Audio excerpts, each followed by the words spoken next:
নমস্কাৰ। আজি মই আপোনালোকৰ মাজলৈ লৈ আহিছোঁ মধুস্মিতা বৰা বাইদেউৰ এটি খুব সুন্দৰ কবিতা। তেখেতে মোক বহুত দিনৰ পৰাই কৈ আছিল, বৰষা, যদি সময় হয় তোমাৰ আবৃত্তি কৰিবাচোন, মোৰ এটি অনুভৱ। আৰু সেই মৰ্মে আজি আপোনালোকৰ মাজলৈ লৈ আহিছোঁ মধুস্মিতা বাইদেউৰ এটি কবিতা। কবিতাটিৰ শিৰোনাম হৈছে মোৰ আই তুলু। আশা কৰোঁ আপোনালোক সকলোৱে ভাল পাব। মোৰ আই তুলু।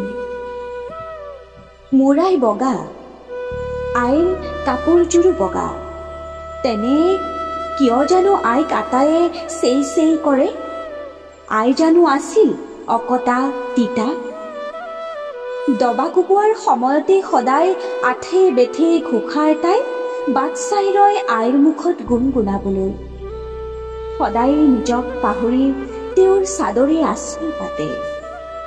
সেমেকা চকুহাল মচি যেতিয়া ওলাই আহে বাজলৈ, তেতিয়াই পুনৰ পুনৰ স্থিতপক্ক হয়। বাওনা মই তোক যে ঢুকিকে নাপাওঁ, হিমালতকৈও ওখ, সাগৰতকৈও গভীৰ তোৰ শৰীৰ।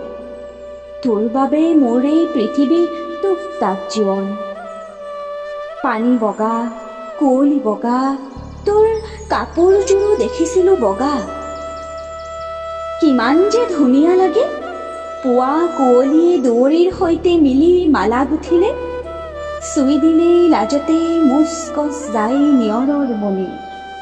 মোৰ বৰ ভাল লাগে আই, কান্দোতে তই কোলাত লওঁতে মই শুই দিয়াৰ দৰে মণিবোৰে হাতখন সাৱটি শুই দিয়ে। তেতিয়া যে তোক মই তাতেই দেখোঁ, তই নিয়ৰৰ মুকুতাত জিলিকি উঠ।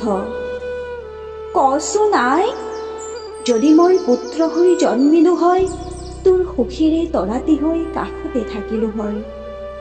তোৰ বুকুৰ ৰুমত মোৰ দুচকু নিয়ৰ কণা ভৰালো হয়।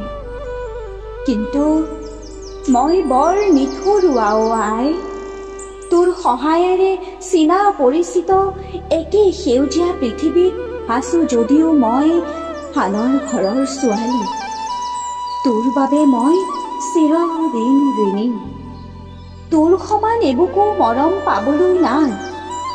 মোৰ বিদায় মেলানিত কামনা কৰিম, তোৰ হাঁহি ভৰা মুখখন চাই দুচকু মুদিম জীৱনৰ পৰা।